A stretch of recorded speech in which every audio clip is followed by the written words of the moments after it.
Merci. Dans un premier temps, j'aimerais remercier le groupe des sénateurs canadiens de m'avoir donné leur plage horaire. Maya Angelou a dit « Les gens vont oublier ce que vous avez dit, ce que vous avez fait, mais les gens n'oublieront jamais comment ils se sont ressentis grâce à vous. Nous avons le pouvoir de faire du monde un meilleur endroit lorsque nous agissons pour le bien. Et une personne qui incarnait cette bonté, c'était Claudette Bratchamp. Claudette, malheureusement, est décédée le 26 mars suivant une lutte contre le cancer.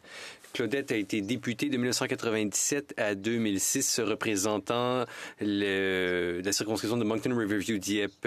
Lorsqu'elle était parlementaire, elle a été secrétaire parlementaire au ministre de la Coopération internationale, ministre responsable de la francophonie, ministre du Travail et ministre d'État pour les ressources humaines et le développement. De 1999 à 2004, elle a été coordonnatrice fédérale en matière d'itinérance. Il est bien connu que Claudette ouvrait les portes de son appartement à Ottawa à ses commettants. Elle était toujours disponible pour rencontrer, pour jaser, pour encourager les uns les autres, surtout les jeunes.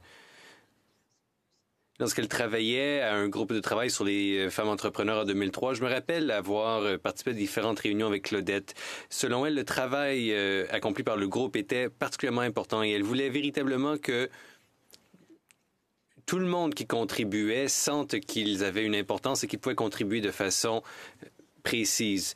Beaucoup de gens avaient un amour pour le service public et pour l'aide humanitaire parce que Claudette les faisait sentir importants. Voilà peut-être l'héritage le plus important de Claudette.